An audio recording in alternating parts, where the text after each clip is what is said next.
Look around your room right now. You have electricity. Maybe you're holding a phone. Maybe you're sitting under a fan or in an air-conditioned place. Now imagine this. Just 70 years ago, in one corner of the Arabian desert, there was a land with no electricity, no water, no roads, no buildings, nothing but sand, camels, heat, and hope. But today, that place is called Dubai, a city of gold, glass towers, and flying taxis, a place where dreams come alive, where the richest people in the world come to shop, invest, live, and celebrate life. So how did this happen? How did a poor desert village with no oil at first turn into one of the richest, most luxurious, and futuristic cities on Earth? Was it just luck? Was it just oil? No. It was something bigger. It was vision. It was leadership. It was risk. It was the belief that even the desert can become paradise. And in this video, I will take you on a journey. A journey from the first days of Dubai, when people slept under palm trees, to the time when Dubai had no pearl industry, no money, and no future, to the moment it discovered a little oil but built an empire anyway, to becoming the global city of luxury, tourism, and technology we all know today. This is not just a history lesson. This is a story of impossible transformation. Today, it's one of the richest cities on Earth. In this video, you'll learn the full story of Dubai, how it rose, how it transformed, and most importantly, you'll improve your English while listening. So, sit back, listen carefully, because what you're about to hear will not only surprise you, it will inspire you. Let's begin. Part 1, From Sand to Survival. Before the skyscrapers, before the Burj Khalifa, before oil, there was only sand. We go back to the early 1800s. At that time, the area we now call Dubai was nothing but a small fishing village on the coast of the Persian Gulf. It had a natural creek, Dubai Creek, which was the only reason people even lived there. The people? Simple. Tough. Survivors. They were mostly from the Bani Yas tribe, and they followed a leader named Sheikh Maktoum bin Bouti. In 1833, something historic happened. Sheikh Maktoum and around 800 members of his tribe migrated from Abu Dhabi and settled near the Dubai Creek. They wanted peace, trade, and freedom. So they started building a small community there. And this was the beginning of Dubai. But life was extremely hard. The heat was unbearable. Fresh water was hard to find. They had to dig wells or walk miles. They lived in palm frond huts called arish. No roads, no schools, no hospitals. They used camels for transport. For food, they relied on fish, dates, and camel milk. So what kept them alive? 2 things. 1. Pearl diving. 2. Maritime trade. Before oil, pearls were Dubai's treasure. Men would go into the sea for months, diving with no oxygen tanks, holding their breath for long minutes, diving to the bottom to collect oysters, hoping to find one perfect pearl. It was dangerous. Many died. But it was their only hope. Pearls from Dubai were sold to India, Persia, and Europe. And for a short time, this brought some wealth. But then, disaster struck. In the 1930s, the Japanese invented artificial pearls. Suddenly, no one wanted Dubai's real pearls anymore. The pearl industry collapsed. Families became poor again. The Great Depression also hit the world. Dubai's economy was gone. People had no proper income. Children had no schools. Women stayed home, cooked on wood fires, and fetched water from far away. There were no doctors, no electricity, no oil. But the Dubai Creek still remained. And it gave Sheikh Maktoum's descendants a powerful idea. If we cannot live from pearls, we must live from trade. So the people of Dubai slowly started turning the Dubai Creek into a trading hub. Even though Dubai had almost nothing, traders from India, Iran, East Africa, and even Europe began stopping here. Why? Because Dubai's leaders didn't tax them. It was easy to do business here. No rules, no restrictions, just trade. And slowly, the world started to notice. In 1892, Dubai signed an agreement with the British. In return for protection, Dubai would not enter any alliances with other powers. This brought stability, and the British protected Dubai from pirates and outside attacks. It was a small step, but a smart one. Dubai's leaders always thought long-term, but in the middle of all this, a man rose. A man who would quietly become the architect of modern Dubai. His name was Sheikh Rashid bin Saeed Al Maktoum. Who was Sheikh Rashid? He was the son of Dubai's ruler at the time. Born in 1912, Rashid was different from others. While people complained about the hard life, Rashid would go and sit at the Dubai Creek, watching ships come in, imagining a better future. He believed in one thing. We may have no oil, but we have ideas. If we build the future, the world will come. And that's exactly what he did. Dubai in the 1940s was still just a trading village. The economy was weak. British support was fading. People lived in huts made of palm trees. There were no proper roads, only sand paths. No air conditioning, no cars, no factories. Still, Sheikh Rashid had a plan. He said, "We will not wait for oil. We will create opportunity." He started strengthening trade and planning for infrastructure. At the time, the Dubai Creek was becoming narrow and shallow. Big ships couldn't enter. Traders were leaving. Everyone said, "Let it be. We have no money to fix it." But Sheikh Rashid thought differently. He decided to borrow money from Kuwait and dredge the creek, to make it deeper and wider so large trading ships could enter. This was very risky. If it failed, Dubai would fall into debt. But it worked. The deeper creek allowed large cargo ships from India, Africa, and Iran to dock right in the heart of Dubai. Trade exploded. Merchants returned. Dubai's economy started breathing again. This one decision saved Dubai. Now that the creek was functioning well, Sheikh Rashid turned to infrastructure. He started building roads, by hand, using local workers and basic machines. He built the first schools and encouraged young boys to learn reading and numbers. He built a hospital, a proper one, so mothers wouldn't lose their babies to dehydration and heat. He brought electricity poles and clean water systems. He invited foreign engineers to help modernize the city. But the most important thing? He built everything with the future in mind. Even though Dubai had no oil yet, he planned like a rich man. He believed, if we prepare the land, prosperity will come. Let's pause and look at life at that time.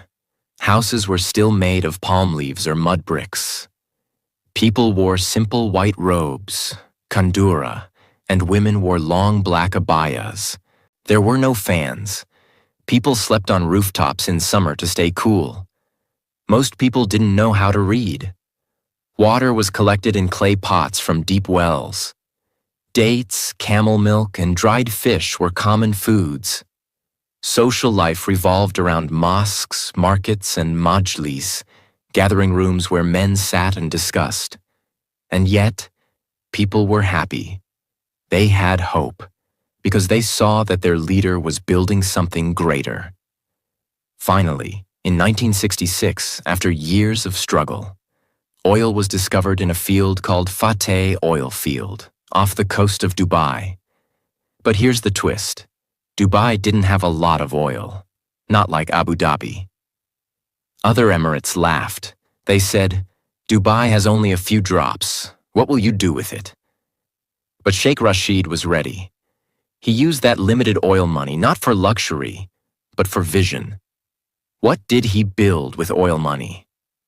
Port Rashid, started in 1967, a modern deep-water port, allowed container ships to arrive, made Dubai a global shipping hub. Maktoum Bridge, opened 1963, the first bridge over Dubai Creek, connected both sides of the city. Deira and Bur Dubai, symbolized unity and expansion. Airport expansion, built the Dubai International Airport, brought tourists and businesses from around the world.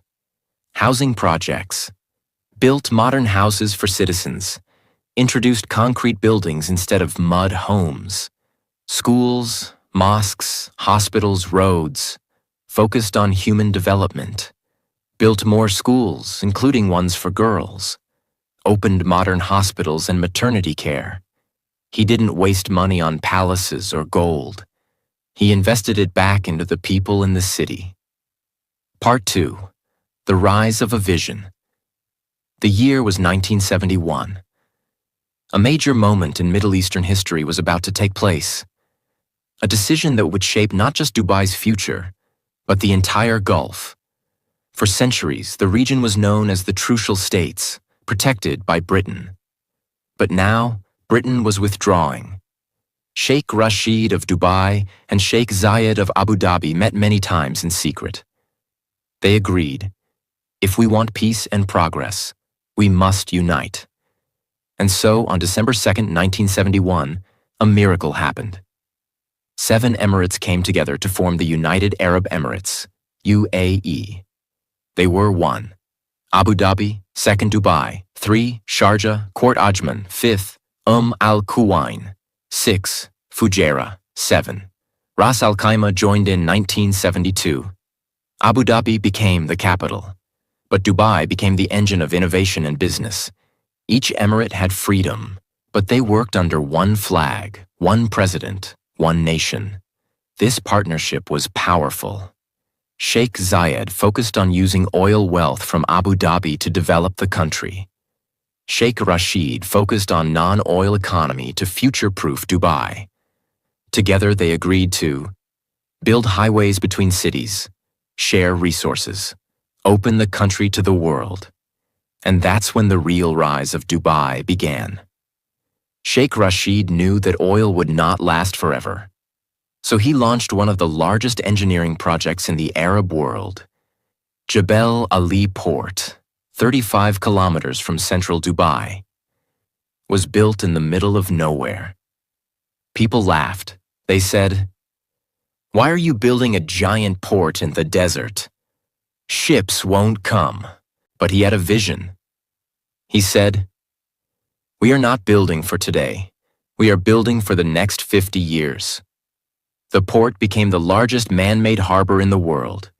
Connected to an industrial zone, it allowed ships from around the world to unload goods, factories to operate tax-free, products to be shipped across the globe.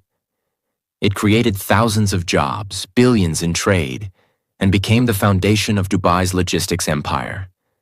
The birth of the Free Zone Revolution, 1985. This was another genius move. Sheikh Rashid's son, Sheikh Mohammed bin Rashid Al Maktoum, came forward with a bold idea. What if we let foreigners own companies 100%, tax-free, in special zones? And so was born JAFZA, Jebel Ali Free Zone Authority, the first free trade zone in the UAE. Features: no corporate tax, no import-export tax, 100% foreign ownership, easy visa processing, world-class infrastructure. Result? Thousands of global companies came. Pepsi, Nestle, Samsung, LG, Sony, Unilever. This move transformed Dubai into the business capital of the Middle East. Dubai had already built a decent airport. But in 1985, Sheikh Mohammed launched something that would shock the world. A new airline, Emirates Airlines, with just 2 aircraft. The goal?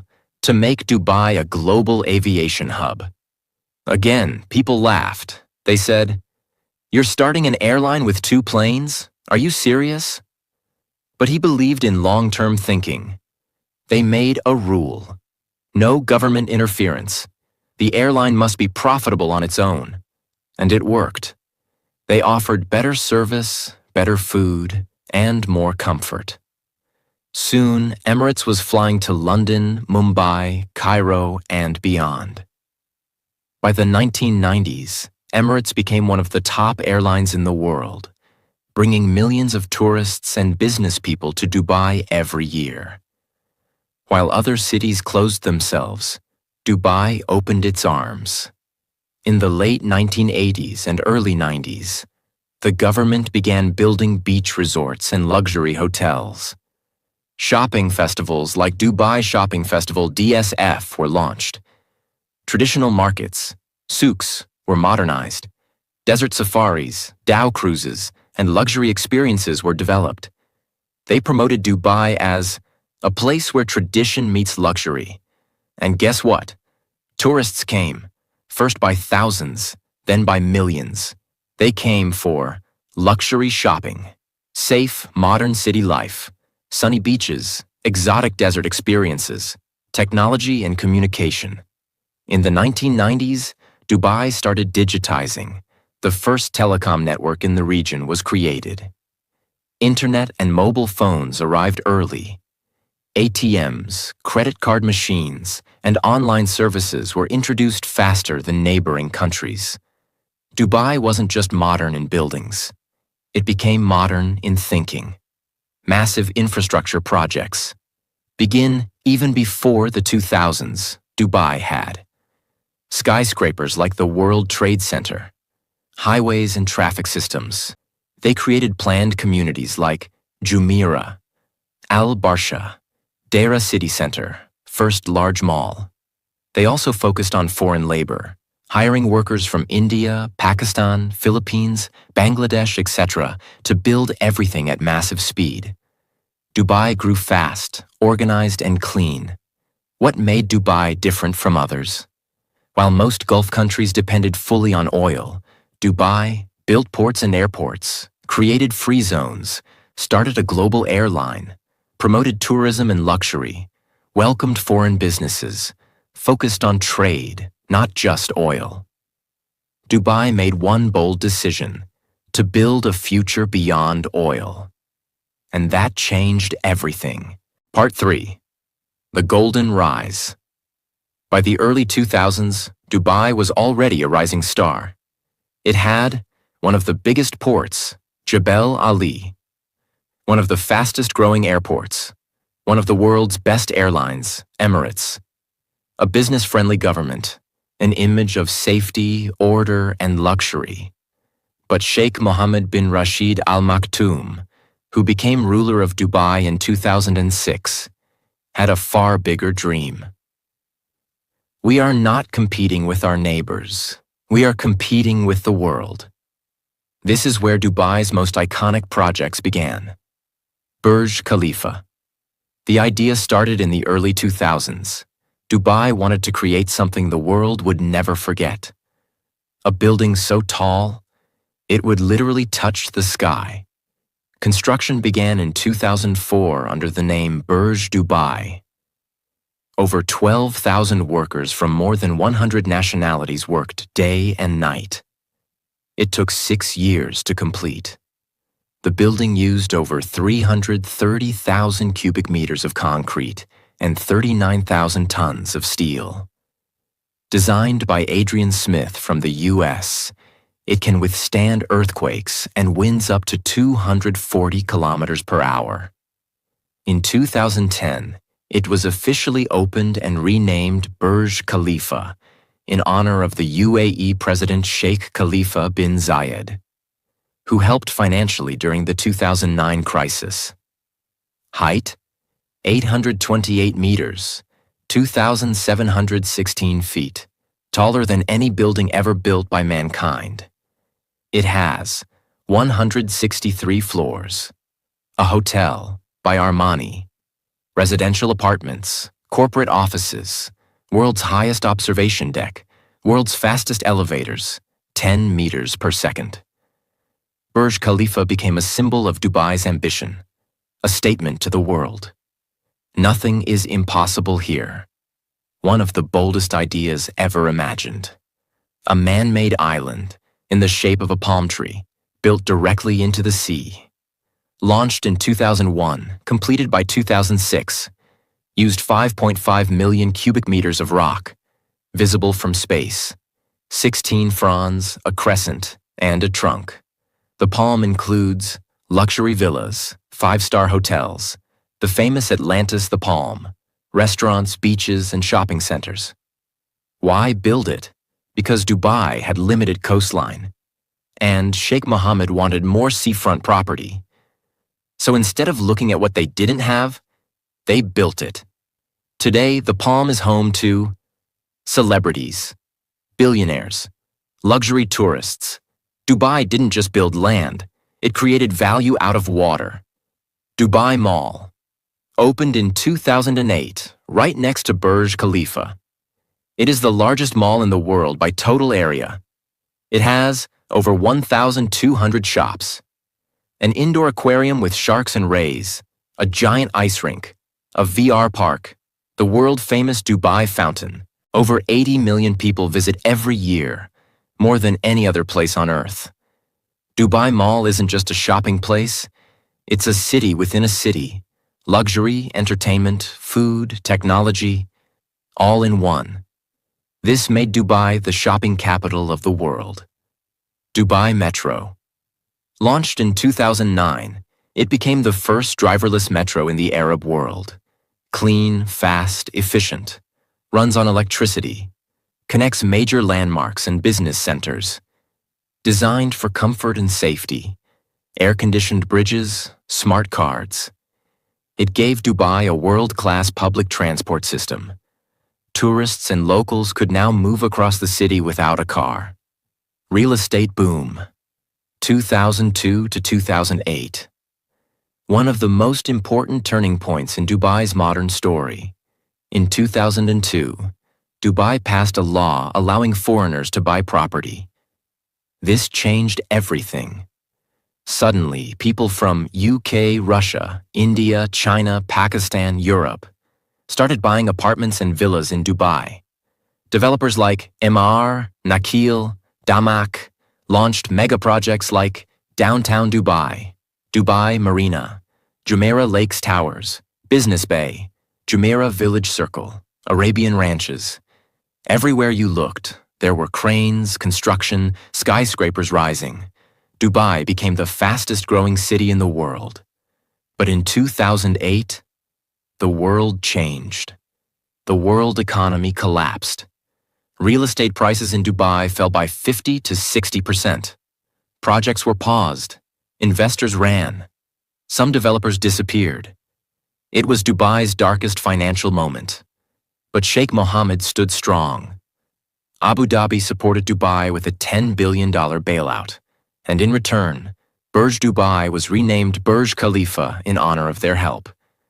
Dubai didn't break. It adapted.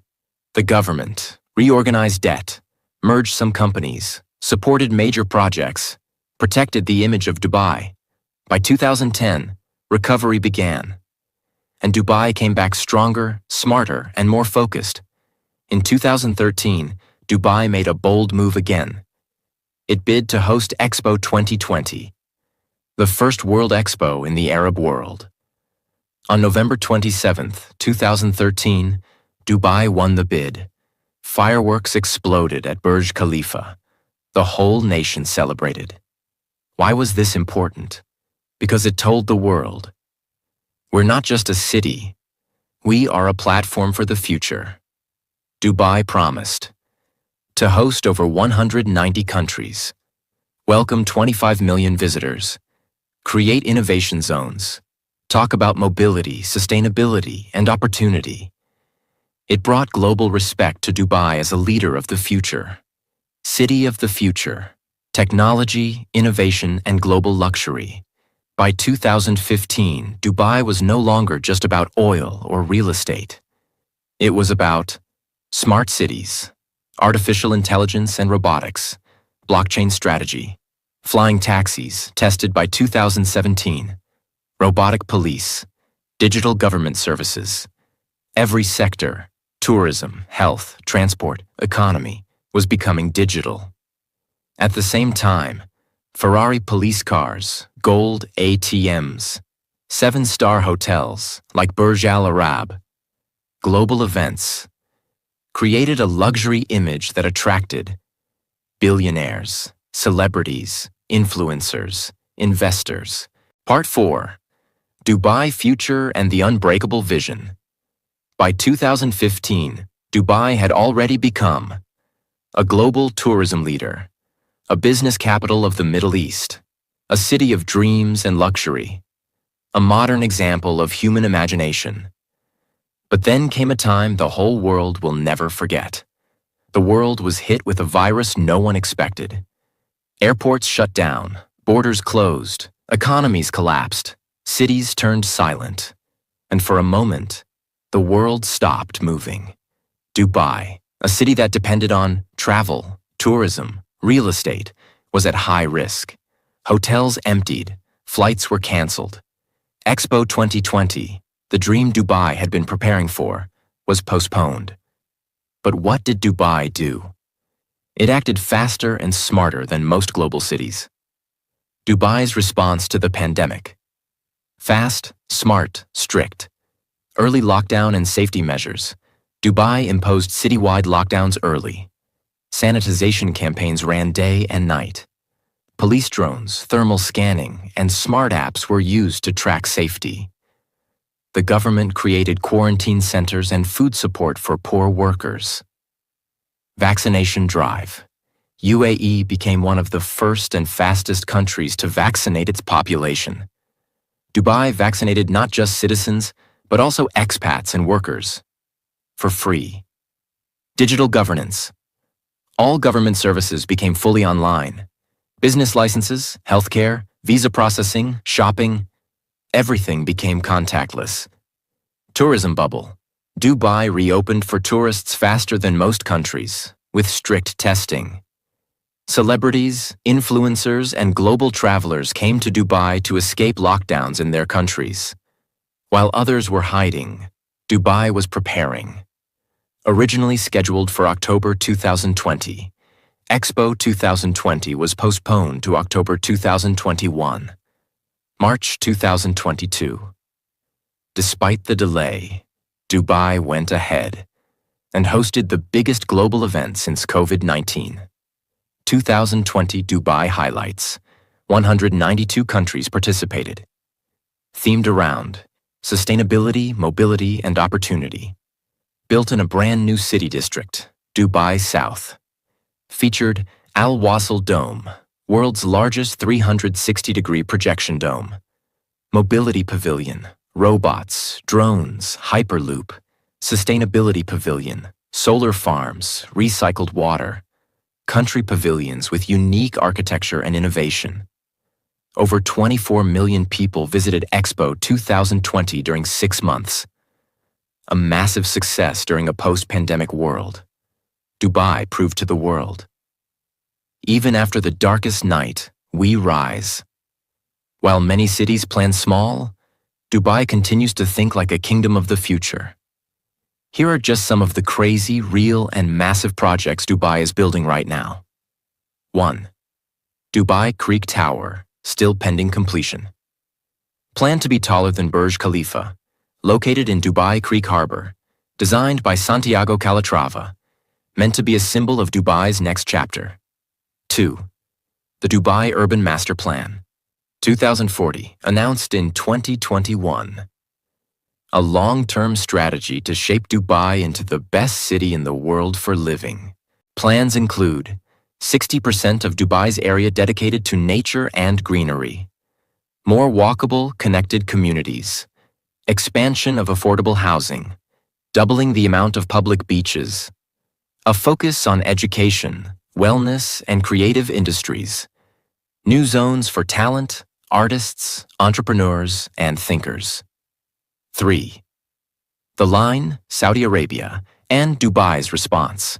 While Saudi Arabia launched The Line, a 170-kilometer smart city in Neom, Dubai responded by doubling down on urban innovation. Dubai now works on AI smart homes, flying taxis, Hyperloop transport between Abu Dhabi and Dubai, zero-carbon living zones. Fourth Moon Dubai, announced concept. A $5 billion project proposal to build a lunar-themed resort shaped like the moon. Planned features: realistic moon surface design, lunar walking experience, 4,000-room hotel, luxury residences, training facility for astronauts and space lovers.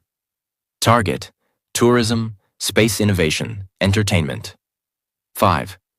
Mars Science City and Emirates. Mars mission. Dubai isn't just looking at Earth, it's looking at space. The HOPE probe was launched in 2020 and entered Mars orbit in 2021, making UAE the first Arab country to reach Mars. Plans for Mars Science City, a large area in the desert to simulate Martian life, are ongoing. Purpose: to prepare for future space travel and life beyond Earth. Dubai wants to say, "We once built the tallest building on Earth. Now we aim for the stars." To prepare for the future, Dubai also launched golden visas. Long-term visas, 5 to 10 years, for skilled professionals, investors, artists, and entrepreneurs, encouraged people from all over the world to live, work, and invest in Dubai without fear of visa expiry. This turned Dubai into a safe haven for digital nomads, tech founders, billionaires, YouTubers, influencers, creators, doctors, teachers, students. Dubai today, the most diverse city on Earth. Dubai has more than 200 nationalities living in harmony. Crime rate near zero. World's best airlines. World's most luxurious hotels. World-class schools and hospitals. Year-round events, festivals, and expos. No income tax, no chaos, no disorder, just vision and progress. Dubai is no longer just a city. It is a global brand. It sells dreams, luxury, hope, possibility, futurism. Let's pause and look back. This land was once nothing but sand, heat, hardship, camels and palm huts, no water, no buildings, no hope. But through bold leadership, clear vision, massive risk-taking, unbreakable belief, Dubai became one of the greatest cities in human history. This is not just a story of buildings and malls. This is a story of belief when no one believed, building when no one had money, rising when everyone expected failure. Dubai teaches us that if you believe in your vision and work like no one else, you can build a future the world will admire. This was the full story of Dubai. From desert to dreams, from fishing village to future city, from nothing to everything. So now you've heard it all. The full story of Dubai, a city that had no water, no electricity, no oil in the beginning, no roads, no hope, just sand, and a dream. But dream was not enough. They had to take risks, face failure, work day and night in heat and silence, and believe in the unseen future. Dubai is not just a place on a map. It is a lesson for the whole world. Because while many cities waited for the future, Dubai built it. They didn't say, "We'll see what happens." They said, "We will make it happen." And that's the reason why today, people from all over the world come to Dubai to live, work, dream, and rise. Life lessons. From Dubai's story, 1. Your beginning doesn't decide your future. Dubai started with nothing. No oil, no money, just vision. You too can start small, but dream big. 2. Invest in people, not just buildings. Dubai built schools, hospitals, and gave homes to workers. Growth happens when humans grow. 3. Prepare before success comes. Dubai built ports, airports, and roads before oil came. Always prepare the ground. Opportunity comes to those who are ready. 4. Don't copy the world. Surprise it. While others followed rules, Dubai broke them and created its own style. You don't have to be like everyone else. 5. Think 50 years ahead. Most people only think about tomorrow. Dubai thought about the next 50 years. Always play the long game. 6. When crisis comes, don't break. Adapt. Dubai faced many failures. The fall of Pearls, the 2008 crash, COVID-19. But every time, it came back stronger. So can you. 7. Respect every worker. From the ruler to the laborer, everyone helped build Dubai. Never forget, success is a team effort. If Dubai can rise from the desert, you can rise from your darkness. If Dubai can go from zero to global, you can go from fear to freedom. Your dream may look impossible today. But if you build it step by step, one day the world will clap for you. Thank you for watching this full video. If you loved this story, don't forget to subscribe for more powerful stories and life-changing lessons. This is not just a channel. This is your journey of transformation. See you in the next video. And remember, even the desert can bloom.